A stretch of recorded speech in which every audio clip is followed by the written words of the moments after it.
ఆంధ్రప్రదేశ్ రాష్ట్ర రాజకీయాల్లో ఒక సంచలనం.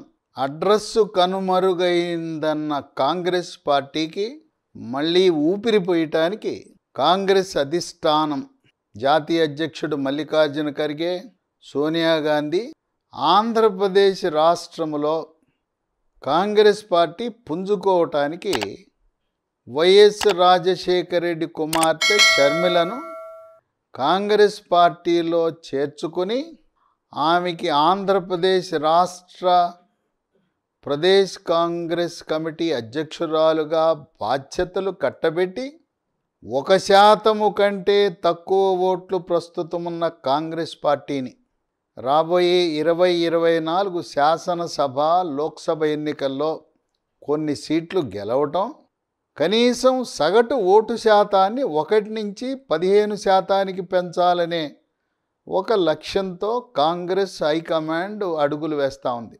కాంగ్రెస్ పార్టీ ఉత్తరాదిన తుడిచిపెట్టుకుపోయింది. అక్కడ అడ్రస్సు కోల్పోయింది. కేవలం ఒక చిన్న రాష్ట్రం హిమాచల్ ప్రదేశ్లో మాత్రమే అధికారంలో ఉంది. ఎక్కడా కూడా అధికారంలో ఉన్న రాజస్థాన్ ఓడిపోయింది, ఛత్తీస్గఢ్ ఓడిపోయింది. ఇక దక్షిణాది మీద కేంద్రీకరిస్తుంది. ఉత్తరాదిలో ప్రయోజనం లేదు. రామజన్మభూమి జనవరి 22న ప్రాణప్రతిష్ఠ జరిగిన తరువాత ఉత్తరాదిన మనకు ఓట్లు రాబో. కనుక మన అదృష్టం దక్షిణాదిలో తెలుసుకుందాం. ఎక్కడైతే నష్టపోయామో అక్కడ మళ్ళీ ప్రజల వద్దకు వెళ్ళి పార్టీని బలోపేతం చేసుకుందామనే ఆలోచనలో కాంగ్రెస్ పార్టీ ఉంది. కాంగ్రెస్ పార్టీ ఆంధ్రప్రదేశ్ ప్రజలు తెలుగు తల్లిని నిలువున చీల్చి రాష్ట్రాన్ని 2 ముక్కలు చేసినందుకు ఆగ్రహావేశాలతో కాంగ్రెస్ పార్టీని నిరాధరణకు గురి చేసి ఎక్కడా డిపాజిట్ రాకుండా ఒక్క కాంగ్రెస్ ఎమ్మెల్యే, ఒక్క ప్రజాప్రతినిధి కూడా లేకుండా చేశారు. ఇప్పుడు కాంగ్రెస్ హైకమాండ్ ఆలోచన ఏంటంటే, ఆంధ్రప్రదేశ్ ప్రజలు 10 సంవత్సరాలైంది, గతాన్ని మర్చిపోయి ఉంటారు. మనం వాళ్ళ పెద్ద మనసుతో మేము చేసిన తప్పు క్షమించండి, తెలుసో తెలవకో రాష్ట్రాన్ని 2 ముక్కలు చేశాం, పెద్ద మనసుతో మమ్మల్ని ఆదరించండి. ఇప్పుడు రాష్ట్ర విభజన తర్వాత వచ్చిన తెలుగుదేశం పార్టీ, ఆ తదుపరి వచ్చిన జగన్మోహన్ రెడ్డి వైఎస్ఆర్సీపీ పార్టీ, వాళ్ళ వల్ల మీ బతుకులేమీ బాగుపడలేదు అని కొన్ని నిర్దిష్టమైన హామీలు ఇవ్వడానికి సిద్ధంగా ఉంది. సరే, యథావిధిగా కర్ణాటకలో ఇచ్చిన గ్యారంటీలు, తెలంగాణలో ఇచ్చిన 6 గ్యారంటీలు, ఆ గ్యారంటీల పథకంతో పాటు హామీలతో పాటు ఆంధ్రప్రదేశ్ ప్రజలు ఇష్టపడే కొన్ని అంశాలను తెర మీదకి తీసుకొస్తున్నారు. ఈ గ్యారంటీలు, బస్సు ప్రయాణం అందరూ చెప్తూ ఉంటారు. లేదు నిరుద్యోగ భృతి, మీ మహిళల అకౌంట్లో డబ్బులు వేస్తాం, అవి కాదు. కాంగ్రెస్ పార్టీ ఒక కొత్త నినాదాన్ని ఎత్తుకుంది. మొట్టమొదటిది, అమరావతి రాజధానిగా కట్టుబడి ఉన్నాం, అమరావతినే అభివృద్ధి చేస్తాం, విశాఖపట్నాన్ని ఆర్థిక రాజధానిగా అభివృద్ధి చేస్తాం, అన్ని జిల్లాలు అభివృద్ధి చెందే విధంగా అభివృద్ధి వికేంద్రీకరణ చేస్తాం. ఈ నినాదంతో పాటు ప్రత్యేక హోదా, అదేదో సర్వరోగ నివారణ అనే విధంగా ప్రజల సెంటిమెంట్ని దాన్ని వాళ్ళకు అనుకూలంగా మలుచుకోవటానికి కాంగ్రెస్ పార్టీ ఆంధ్రప్రదేశ్ రాష్ట్రాన్ని ప్రత్యేక హోదా ఇవ్వటానికి మేము కట్టుబడి ఉన్నాం. మేము కేంద్రంలో అధికారంలో వస్తే ప్రత్యేక హోదా ఇస్తాం. ఎలాగో 3వసారి ప్రధానమంత్రిగా మోదీ ప్రధానమంత్రి అయినా ఆంధ్రప్రదేశ్ ప్రత్యేక హోదా కోసం లోక్సభ, రాజ్యసభలో మేము మీకోసం పోరాడతాం. ఈ విధంగా ఇప్పుడు ప్రత్యేక హోదాని, అమరావతి రాజధాని, 3 రాజధానులు అని చెప్పే జగన్మోహన్ రెడ్డి అది సమంజసం కాదని ఈ రెండిటితో సరిపెట్టకుండా మేమేమైతే 2014 ఆంధ్రప్రదేశ్ పునర్విభజన చట్టంలో పొందుపరిచిన అంశాలన్నీ కూడా మేము పూర్తి చేయటానికి సిద్ధంగా ఉన్నాం. పోలవరం ప్రాజెక్టే కాకుండా పోలవరం పునరావాసానికి కావలసిన సహాయం కూడా చేస్తామని ఇంకొక అడుగు ముందుకు వేశారు. ఆ విధంగా ఇప్పుడు 10 సంవత్సరాలు పూర్తయిపోయింది. ఆంధ్రప్రదేశ్ పునర్విభజన చట్టము 10 సంవత్సరాల పాటు అమల్లో ఉంటుంది. ఆంధ్రప్రదేశ్ తెలంగాణ రాష్ట్రాల మధ్యలో విద్యా ఉద్యోగ అవకాశాలు కలిపి చేసుకోవటం అనేది జూన్ 2, 2024 వరకే. జూన్ 2 తర్వాత ఆంధ్రప్రదేశ్ తెలంగాణలో ఉండే ఉద్యోగాలు కానీ విద్యా సంస్థల్లో అడ్మిషన్లు కానీ, కనుక తెలంగాణ రాష్ట్ర ఆలోచన ఏంటంటే ప్రవేశ పరీక్షలన్నీ కూడా జూన్ 2 తర్వాత నిర్వహిస్తే తెలంగాణ రాష్ట్రంలోని అన్ని విద్యా సంస్థలకి తెలంగాణ వాళ్ళే అర్హులవుతారు, ఆంధ్రప్రదేశ్ విద్యార్థులు రారు అని.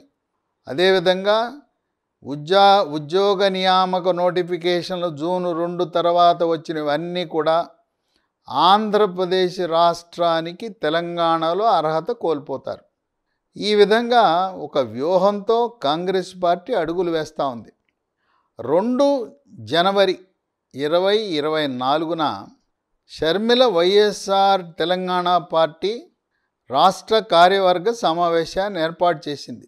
దాంట్లో కాంగ్రెస్ పార్టీ యొక్క ప్రతిపాదన వైఎస్ఆర్టీపీ పార్టీని కాంగ్రెస్ పార్టీలో లాంఛనంగా విలీనం చేసిన తర్వాత ఆంధ్రప్రదేశ్ రాష్ట్ర కాంగ్రెస్ అధ్యక్షురాలుగా షర్మిల బాధ్యతలు చేపట్టి కర్ణాటక రాష్ట్రం నుంచి రాజ్యసభకు పంపే విధంగా ఏర్పాటు. ఎందుకంటే కాంగ్రెస్ పార్టీ కూడా 2024లో అధికారంలోకి వస్తామనే ఆశలేం లేవు. కర్ణాటక గెలిచాం, తెలంగాణ గెలిచాం, 29లో పుంజుకుని 29 గెలిస్తే చాలు అని అనుకుంటున్నారు. దానికి కావాల్సిన ఏర్పాట్లు చేస్తున్నారు. కొన్ని అసెంబ్లీ సీట్లు, కొన్ని లోక్సభ సీట్లు కొద్ది గెలిచినా కూడా కొంతలో కొంత ఈ మోడై ఉన్న వృక్షం చిగురిస్తుంది. ఆ మోడుకి మొదలుంది, వృక్షం లేదు. ఆ మొదలుకి నీరు పోయటానికి, ఎరువేయటానికి, మళ్ళీ వృక్షాన్ని ఏపుగా పెంచడానికి షర్మిలను ఎంపిక చేసుకున్నారు.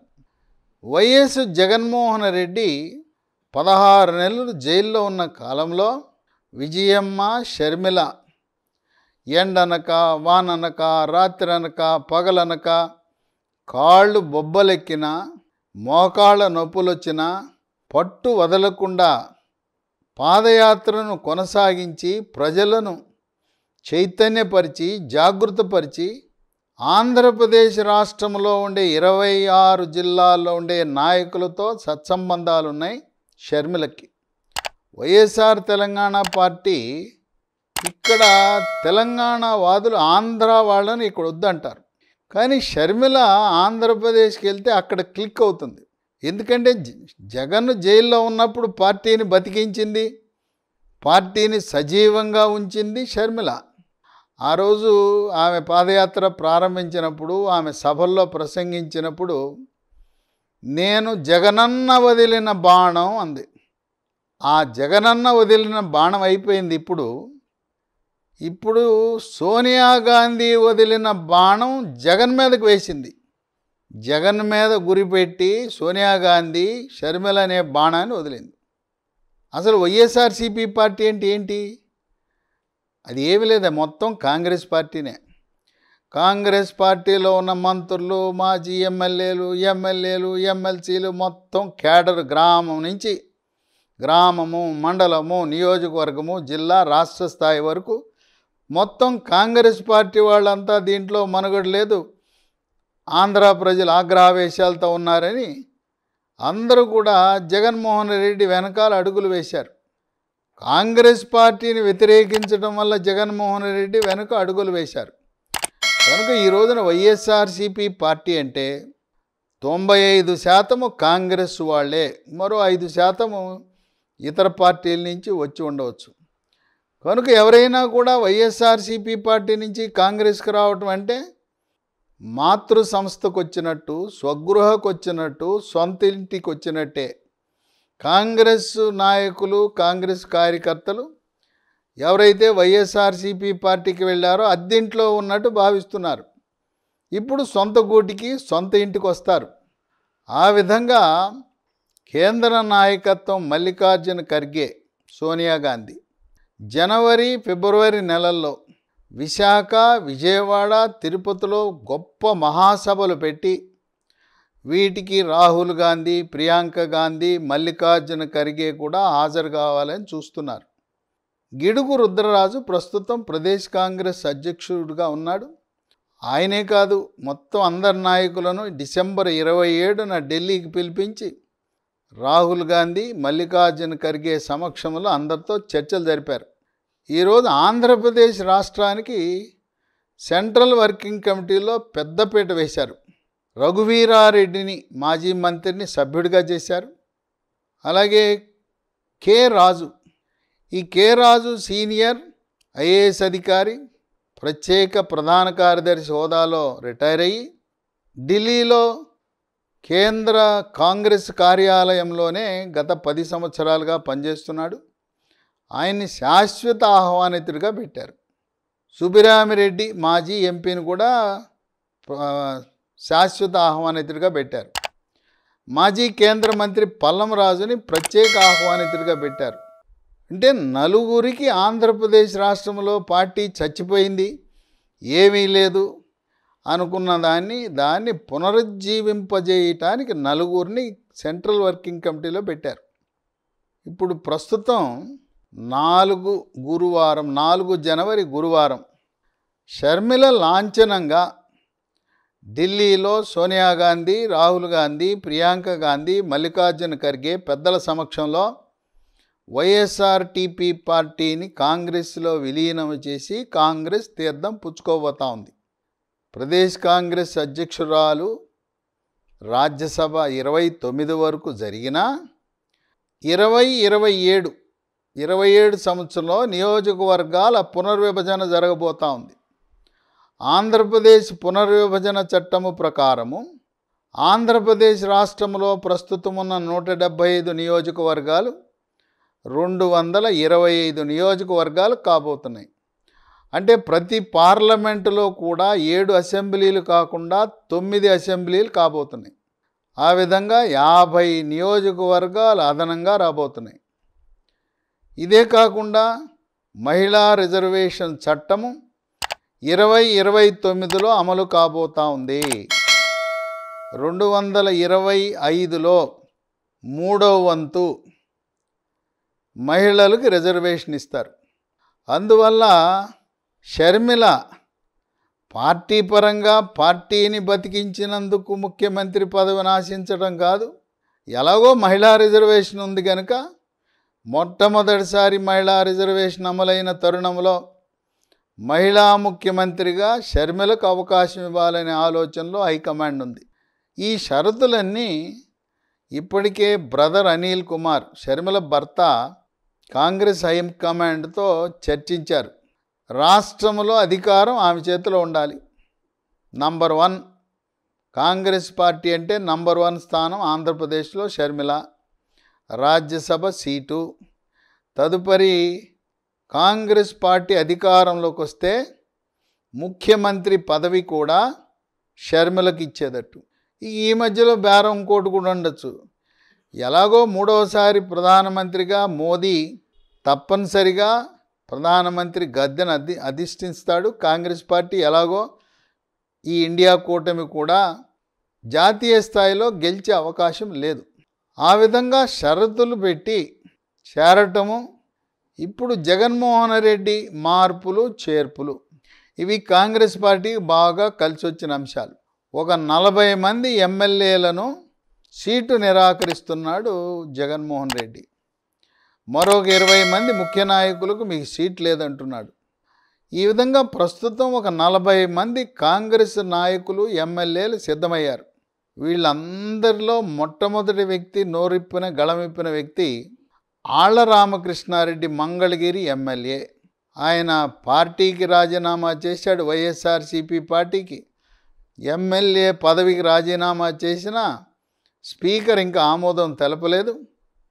ఆయన నేను షర్మిల వెంట అడుగులు వేస్తాను, షర్మిల కాంగ్రెస్ పార్టీలో చేరితే నేను కూడా కాంగ్రెస్ పార్టీలో చేరతాను, తర్వాత ఆళ్ల రామకృష్ణారెడ్డి సోదరుడు ఆళ్ల అయోధ్యరామిరెడ్డి పారిశ్రామికవేత్త, ప్రస్తుతం వైఎస్ఆర్సీపీ పార్టీ తరపున రాజ్యసభ సభ్యుడిగా ఉన్నాడు.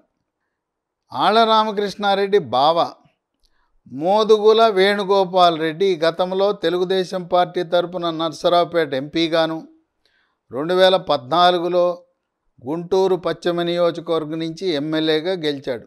ఆయన కూడా వైఎస్ఆర్సీపీ పార్టీ ఆయనకు అవకాశం ఇవ్వకపోతే రామకృష్ణారెడ్డితో పాటు మోదుగుల వేణుగోపాల్ రెడ్డి లాంటి వారు కూడా అడుగులు వేస్తారు. చిత్తూరు జిల్లాలో పూతలపట్టు నియోజకవర్గంలో ప్రస్తుత ఎమ్మెల్యే ఎంఎస్ బాబు ఉన్నాడు. ఆయన తప్పించి వేరే వాళ్ళని ఎవరినో పెట్టాలని ఆలోచన చేస్తున్నారంటే ఆయన బహిరంగంగా పత్రికాముఖంగా గళమిప్పాడు. జగన్మోహన్ రెడ్డి ఎస్సీలు బీసీలు ఉండే స్థానాల్లోనే మార్పులు చేస్తున్నాడు. ఆయన ఎక్కువగా నోరు లేని ఎస్సీలను మారుస్తున్నాడు, ఎస్టీలను మారుస్తున్నాడు, ఆటలాడుకుంటున్నాడు, మేమంటే లోకుగా చూస్తున్నాడని గళమిప్పాడు. అలాగే ఈ మార్పులు చేర్పులు అధికంగా ఎస్టీ ఎస్సీ దళితులు గిరిజనులు వెనుకబడిన వర్గాలు వాళ్ళు పడి ఉంటారులే, మార్చినా ఏం చెయ్యరులే, తిరుగుబాటు చేయలేరని మమ్మల్ని మారుస్తున్నాడు. అదే కమ్మ రెడ్డి కాపు సామాజిక వర్గ వాళ్ళని ఏదో నామమాత్రంగా ఇక్కడ అక్కడ మారుస్తున్నాడు. కానీ వాళ్ళంటే భయం, వాళ్ళు తిరుగుబాటు చేస్తారనే భయంతో వాళ్ళ జోలికి వెళ్ళటం లేదని ఎంఎస్ బాబు ఒక సంచలనాత్మకమైన ప్రకటన. అలాగే తూర్పుగోదావరి జిల్లాలో దాదాపు ఒక 5-6 కాపు ఎమ్మెల్యేలకు సీటు లేదంటే వాళ్ళందరూ కూడా కాంగ్రెస్ పార్టీ దాంట్లో చేరితే మన మాతృ సంస్థ కదా అని ఆలోచన చేస్తున్నారు. షర్మిల 4 జనవరి ఇప్పటికే ఒక ప్రత్యేక విమానాన్ని బుక్ చేసింది. హైదరాబాద్ నగరం నుంచి ఢిల్లీ వెళ్ళి లాంఛనంగా చేరటానికి తనతో పాటు ముఖ్యులు ప్రముఖులు ఆంధ్రప్రదేశ్ రాష్ట్రం నుంచి వచ్చే ప్రస్తుత వైఎస్ఆర్సీపీ పార్టీ నుంచి వీడి తనతో అడుగులు వేసే ఆళ్ల రామకృష్ణారెడ్డి నాయకత్వంలో కొంతమంది ప్రముఖులు ఎమ్మెల్యేలు కూడా ఈ ప్రత్యేక విమానంలో ఢిల్లీ వెళ్ళి షర్మిలతో పాటు కాంగ్రెస్ పార్టీలో చేరే అవకాశం ఉంది. ఇదిలా ఉంటే తెలంగాణ ముఖ్యమంత్రి రేవంత్ రెడ్డి చంద్రబాబు నాయుడు యొక్క శిష్యుడిగా ముద్రపడ్డాడు.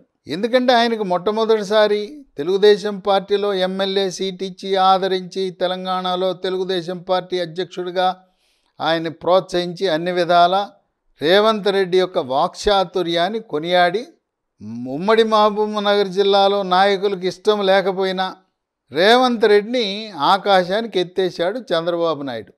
చంద్రబాబు నాయుడు సలహా మేరకే రేవంత్ రెడ్డి కాంగ్రెస్ పార్టీలో చేరాడనే ఆ చర్చ కూడా జరుగుతూ ఉంది. సరే, గురువుకు తగ్గ శిష్యుడు కూడా ముఖ్యమంత్రి అయ్యాడు. మొన్న రేవంత్ రెడ్డి గెలవకుండా వైఎస్ జగన్మోహన్ రెడ్డి ఆయన కోరిక కేసీఆర్ గెలవాలి, బీఆర్ఎస్ పార్టీ గెలవాలి. ఎందుకంటే 2019 ఎన్నికల్లో జగన్మోహన్ రెడ్డి యొక్క గెలుపుకి కేసీఆర్ టీఆర్ఎస్ పార్టీ సహకరించింది. కేసీఆర్ తన మంత్రులను ఆంధ్రప్రదేశ్కు పంపించి తెలంగాణ రాష్ట్రంలో ఉండి ఆంధ్రప్రదేశ్లో నుంచి వచ్చి స్థిరపడిన పారిశ్రామికవేత్తలపై ఒత్తిడి పెట్టి వాళ్ళ నియోజకవర్గాల్లో తెలుగుదేశం పార్టీకి వ్యతిరేకంగా పనిచేసేలా చేశాడు. అందువల్ల మొన్న 2023 నవంబర్ 30న జరిగిన ఎన్నికల్లో జగన్మోహన్ రెడ్డి తన దూతల ద్వారా తన మనుషుల ద్వారా తెలంగాణ రాష్ట్రంలో కాంగ్రెస్ పార్టీకి ఓటు వేయకుండా తన వంతు ప్రయత్నం చేసి బీఆర్ఎస్ పార్టీ గెలవాలని కోరుకున్నాడని, అలాగే షర్మిల వైఎస్ఆర్టీపీ పార్టీ పెట్టుకుంటే షర్మిల పార్టీలో ఎవరూ చేరొద్దని తన వంతు అక్కడుండే మాజీ కాంగ్రెస్ నాయకులకు అందరికీ చెప్పి వైఎస్ఆర్టీపీ పార్టీ విఫలమవటానికి అన్న జగన్మోహన్ రెడ్డి కారణమని కూడా షర్మిల భావిస్తూ ఉంది. ఇప్పుడు శిష్యుడు తెలంగాణ రాష్ట్రంలో రేవంత్ రెడ్డి ముఖ్యమంత్రి అయ్యాడు. ఇప్పుడున్న ఆంధ్రప్రదేశ్ పరిస్థితులన్నీ కూడా తెలుగుదేశం పార్టీ, జనసేన, త్వరలో బీజేపీ కూడా పొత్తులో చేరి చంద్రబాబు నాయుడు ఆంధ్రప్రదేశ్ రాష్ట్రానికి ముఖ్యమంత్రి కాబోతున్నాడు. గురువు ఆంధ్రప్రదేశ్లో, శిష్యుడు తెలంగాణలో ముఖ్యమంత్రులుగా ఉండటం ఇరు రాష్ట్ర ప్రయోజనాలు కూడా కాపాడటానికి ఒక రకంగా మంచిదే. దీర్ఘకాలికంగా అపరిష్కృతంగా ఉన్న జల వివాదాలు లాంటి సమస్యలు ఉభయతారకంగా ఇరు రాష్ట్రాలు ఎవరు నష్టపడకుండా పరిష్కరించుకోవడానికి ఉపయోగపడే అంశం. అందువల్ల రేవంత్ రెడ్డి బయట పడకపోయినా పరోక్షంగా గురుభక్తి చాటుకోవటానికి ఇప్పటికే రేవంత్ రెడ్డి తన మనుషులను కొంతమందిని ఆంధ్రప్రదేశ్ రాష్ట్రానికి పంపాడని, అక్కడ ఉండే మాజీ కాంగ్రెస్ నాయకులు, మాజీ కాంగ్రెస్ మంత్రులు, ప్రస్తుత వైఎస్ఆర్సీపీ ఎమ్మెల్యేలు ఒక 40 మంది వైఎస్ఆర్సీపీ ఎమ్మెల్యేలను లక్ష్యంగా వాళ్ళను సంప్రదించి కాంగ్రెస్ పార్టీలోకి చేర్చుకునే విధంగా అడుగులు రేవంత్ రెడ్డి వేయిస్తున్నాడని, తెర వెనుక నుండి రేవంత్ రెడ్డి వైఎస్ఆర్సీపీ నాయకులను, ఎమ్మెల్యేలను, ఎమ్మెల్సీలను, అక్కడే పార్లమెంట్ సభ్యులను కూడా కాంగ్రెస్ పార్టీలో చేర్చి ఒక విధంగా కాంగ్రెస్ పార్టీని బలోపేతం చేయటం. మరో రకంగా ఎలాగో 2024లో కాంగ్రెస్ పార్టీ అధికారంలోకి రాదు, ఓట్ల శాతం పెరుగుతుంది. ఆ నష్టపోయే ఓట్లు ఎవరి అంటే కాంగ్రెస్ పార్టీకి వచ్చే ఓట్లు, కాంగ్రెస్ పార్టీకి వచ్చే నాయకులందరూ ఎవరంటే వైఎస్ఆర్సీపీ పార్టీ వాళ్ళే. వైఎస్ఆర్సీపీ పార్టీకి ఒక 10 నుంచి 15% వరకు గండిపడుతుంది ఓట్లు. ఆ విధంగా తెలుగుదేశము, జనసేన, బీజేపీ ఓటు శాతం ఏమీ తగ్గదు, వాళ్ళ ఓట్లు వాళ్ళకే ఉంటాయి. ఆ విధంగా వైఎస్ఆర్సీపీ పార్టీకి తీవ్ర నష్టం కలుగుతుంది. గ్రామ స్థాయి నుంచి మాజీ సర్పంచులు, ఎంపీటీసీలు, జెడ్పీటీసీలు, మరి శ్రేణులు వైఎస్ రాజశేఖర రెడ్డి అంటే అభిమానము, సోనియా గాంధీ అంటే అభిమానం, కొంతవరకు కోపం చల్లారింది. పైగా అమరావతి అంటున్నారు, ప్రత్యేక హోదా అంటున్నారు, పోలవరం అంటున్నారు కనుక సర్లే క్షమించేద్దాం, తప్పు చేశామని చెంపలేసుకుంటున్నారు. మళ్ళీ అటువంటి తప్పులు చేయకుండా సరే అయిపోయింది, అది అయిపోయింది, మనం క్షమించేసి కాంగ్రెస్ పార్టీ మన మాతృ సంస్థకి వెళ్ళి దాంట్లో పనిచేద్దామనే ఆలోచనలో వైఎస్ఆర్సీపీ నాయకులు ఉన్నారు. మరి వైఎస్ఆర్సీపీ పార్టీ నుంచి ఎమ్మెల్యేలు వచ్చి కాంగ్రెస్ పార్టీలో ఓడిపోతే మా పరిస్థితి ఏంటని కొంతమంది అడుగుతుంటే దానికి రేవంత్ రెడ్డి ఒక అనధికారికంగా, రహస్యంగా వాళ్ళకు ఒక హామీ ఇచ్చాడనే వార్తలు ప్రచారంలో ఉన్నాయి. ఇప్పుడు మొత్తం తెలంగాణ, ఆంధ్ర ఈ 2 రాష్ట్రాల్లో ఉండే రాజకీయ నాయకులు అందరికీ కూడా మన ఇళ్ళు, మన ఆస్తులు, మన సంపద హైదరాబాద్లో ఉంది. ఆంధ్రప్రదేశ్ రాష్ట్రానికి చెందిన వివిధ పార్టీల శాసనసభ్యులు, రాజకీయ నాయకులు, మాజీ మంత్రులు అందరూ కూడా వాళ్ళ కుటుంబ సభ్యులు, ఇళ్ళు, శాశ్వత నివాసాలు, సంపద హైదరాబాద్లో ఉంది. పైగా ఇళ్ళు, సంపదే కాకుండా వ్యాపారాలు, కాంట్రాక్టులు కూడా తెలంగాణలో ఉన్నాయి. ఒకవేళ మీరు ఓడిపోయినా మీకు కాంట్రాక్ట్లు ఇవ్వటం, మీ వ్యాపారాన్ని ప్రోత్సహించడం, నేను మరో 5 సంవత్సరాల పాటు 2029 వరకు నేనే ముఖ్యమంత్రిగా ఉంటాను, మీకు ఆర్థికంగా వెసులుబాటు కల్పించడానికి రేవంత్ రెడ్డి వైఎస్ఆర్సీపీ పార్టీకి చెందిన ఎమ్మెల్యేలకు, ఎమ్మెల్సీలకు, మాజీ మంత్రులకు, మాజీ ఎంపీలకు ఒక హామీ ఇచ్చాడనే ప్రచారం జరుగుతూ ఉంది. ఆ విధంగా ఆర్థికంగా నిలదొక్కుని ఇప్పుడు 2024 ఎన్నికల్లో కొన్ని ఓట్లు సంపాదించుకున్నా 29లో గ్యారంటీగా గెలుస్తామని ఒక ఆశ ఉన్నది కనుక అంతవరకు ఆంధ్రప్రదేశ్లో ఉండే వైఎస్ఆర్సీపీ పార్టీ నుంచి పార్టీ మారి కాంగ్రెస్లోకి వస్తున్న వివిధ రకాల శ్రేణులు, నాయకులు, ఎమ్మెల్యేలు, ఎమ్మెల్సీలు, ఎంపీలు, మాజీ మంత్రులందరికీ కూడా తెలంగాణ ముఖ్యమంత్రి రేవంత్ రెడ్డి యొక్క అండదండలుంటాయనే ప్రచారం జరుగుతూ ఉంది. అందువల్ల ఒక 40 మంది ఇప్పుడు షర్మిల కాంగ్రెస్ పార్టీలో చేరుతున్న తరుణంలో మరి జగన్మోహన్ రెడ్డి అదే దూకుడు కొనసాగిస్తాడా? మార్పులు చేర్పులు, మార్పులు చేర్పులు, నువ్వు పనికిరావు, నీ సర్వే ఏమి లేదు అని చెప్పి కొంతమంది అయితే వాపోతున్నారు. డొక్కా మాణిక్య వరప్రసాద్, దళితుడు, మాజీ మంత్రి, ఆయన అడగకుండానే ఆయన నియోజకవర్గానికి సమన్వయకర్తగా నియమించారు. నువ్వే పోటీ చేయాలన్నారు. వారం రోజులైనాక నువ్వు పనికిరావన్నాడని ఈ రోజున ఆయన ఇంటర్వ్యూకి దిక్కులేదు. మాజీ మంత్రి ఒక దళిత సీనియర్ నాయకుడు డొక్కా మాణిక్య వరప్రసాద్ అక్కడుండే నాయకులను జూనియర్లు కాదు సబ్ జూనియర్లు ఆయన రాజకీయంలోకి వచ్చినప్పుడు నిక్కర్లేసుకుని తిరుగుతున్న వారిని ఆయన మీడియాలో చెప్తున్నాడు, అప్పిరెడ్డి గారు నాకు జగన్మోహన్ రెడ్డితో ఒకసారి అపాయింట్మెంట్ ఇప్పించండి అని. ఏ విధంగా కేసీఆర్ ప్రజాప్రతినిధులకు, ఎమ్మెల్యేలకు, మంత్రులకు, ప్రతిపక్ష నాయకులకు అపాయింట్మెంట్లు ఇవ్వక అవమానపరిచి పతనమయ్యాడో జగన్మోహన్ రెడ్డి ఏమీ కాదు, విభిన్నమేం కాదు. జగన్మోహన్ రెడ్డి కూడా ఎవరికి మంత్రులకు, ఎమ్మెల్యేలకు, ఎంపీలకు ఎవరికి ఇంటర్వ్యూ ఇవ్వడు. ఆయన ఏదో కొద్దిమందితో అన్నీ కూడా సజ్జల రామకృష్ణారెడ్డి ద్వారా, సుబ్బారెడ్డి, వైవి సుబ్బారెడ్డి ద్వారా, కొద్దిమంది నాయకుల ద్వారా సమాచారం ఇస్తాడు. ఎవరిని కలవటానికి ఇష్టపడ్డు. ఆయన శైలి కేసీఆర్ యొక్క నియంత శైలి, జగన్మోహన్ రెడ్డి యొక్క నియంత్రిత శైలి రెండూ ఒకటే అంటున్నారు. ఇప్పుడు షర్మిల కాంగ్రెస్ పార్టీకి వెళ్తుంటే రాయభారము దూతను పంపించాడట జగన్మోహన్ రెడ్డి. ఏంటి ప్రచారము? వైవి సుబ్బారెడ్డి. వైవి సుబ్బారెడ్డి ఎవరు? తల్లి విజయమ్మ చెల్లెలు భర్త. వైవి సుబ్బారెడ్డిని పంపించి షర్మిలను కాంగ్రెస్ పార్టీకి వెళ్లకుండా మీరు అడ్డుకోండి, కావాలంటే మనం ఏదైనా రాజీ పడి తెలుసో తెలవకో అమ్మ విజయమ్మని షర్మిలను దూరం పెట్టి పార్టీకి ప్రభుత్వానికి దూరం పెట్టి పొండి మీరు తెలంగాణ అన్నాను. ఇప్పుడు ఏదైనా రాజీ ఫార్ములా సుబ్బారెడ్డి వైవి సుబ్బారెడ్డి ద్వారా రాజీ కుదర్చడానికి పంపినా ఆ రాజీ వైఫల్యం చెందింది. షర్మిల ఒక నిర్ణయానికి వచ్చేసింది. వైఎస్ఆర్సీపీ పార్టీ మార్పులు చేర్పులు ఇదే దూకుడు కొనసాగిస్తే ఎంత వేగంగా కాంగ్రెస్ పార్టీ నుంచి ఖాళీ చేసి వైఎస్ఆర్సీపీ పార్టీలో చేరారో అంతే వేగంగా అన్న ఎందుకు ఈ అద్దెంట్లో ఎందుకు మా సొంత ఇంట్లోకి వెళ్ళిపోతామని మరింత రెట్టింపు వేగంగా రెట్టింపు స్పీడ్తో వైఎస్ఆర్సీపీ పార్టీ ఖాళీ అయి మాతృ సంస్థ కాంగ్రెస్ పార్టీలోకి వస్తారని, అది ఎవరికి కలిసి వస్తుందంటే చంద్రబాబు నాయుడు టీడీపీ జనసేన సంక్రాంతి పండుగ నాటికి జనసేన తెలుగుదేశం పార్టీ బీజేపీ మూడు కూడా పొత్తు ప్రకటించే అవకాశం ఉన్నదని బీజేపీ రాష్ట్ర శాఖల యొక్క అభిప్రాయం తీసుకున్నారు.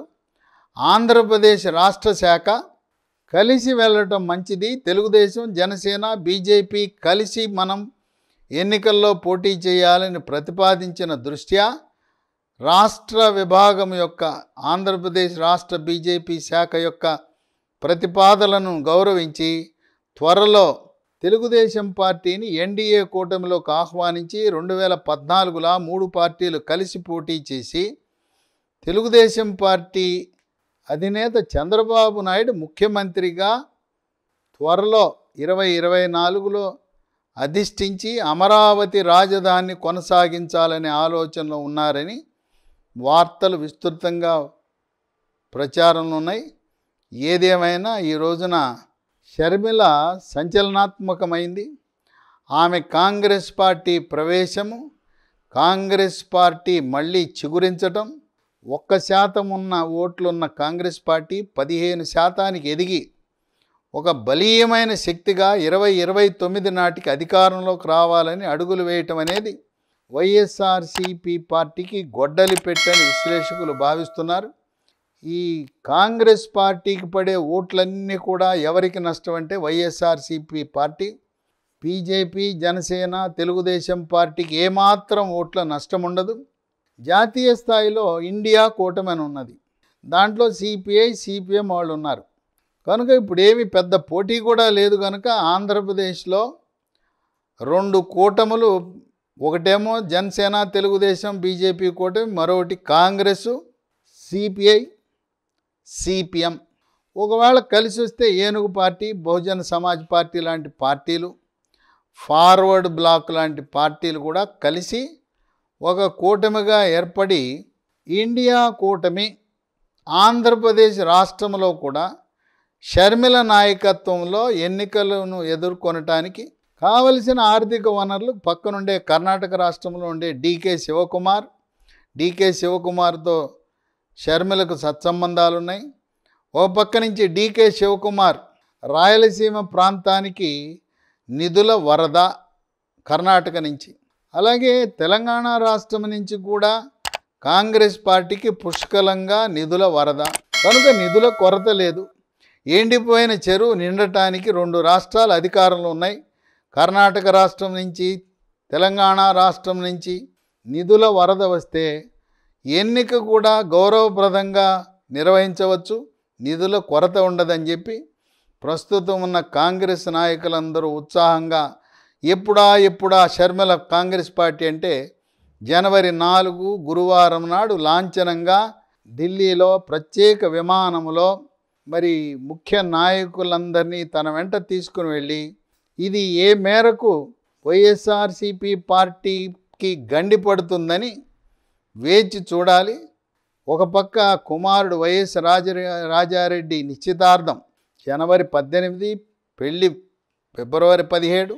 అది చూసుకుంటూనే రాజకీయ కార్యకలాపాలు నిర్వర్తించడానికి గతంలో మంత్రులుగా, కేంద్ర మంత్రులుగా, ఎమ్మెల్యేలుగా, ఎంపీలుగా, ఎమ్మెల్సీలుగా పనిచేసిన రాజకీయ నాయకులు, కాంగ్రెస్ పార్టీకి చెందిన వారందరూ కూడా వైఎస్ఆర్సీపీ పార్టీ నుంచి నిష్క్రమించి ఎప్పుడా షర్మిలను ఎప్పుడు కలవాలా, ఇప్పటికే ఆళ్ల రామకృష్ణారెడ్డి మంగళగిరి ఎమ్మెల్యేలతో వైఎస్ఆర్సీపీ పార్టీలో ఉండే అనేక మంది ఎమ్మెల్యేలు, ఎమ్మెల్సీలు, ఎంపీలు, నాయకులు టచ్లో ఉన్నారు. ఆయన ఆధ్వర్యంలో పెద్ద ఎత్తున వైఎస్ఆర్సీపీ పార్టీకి గండి పడబోతుందని విశ్లేషకులు భావిస్తున్నారు.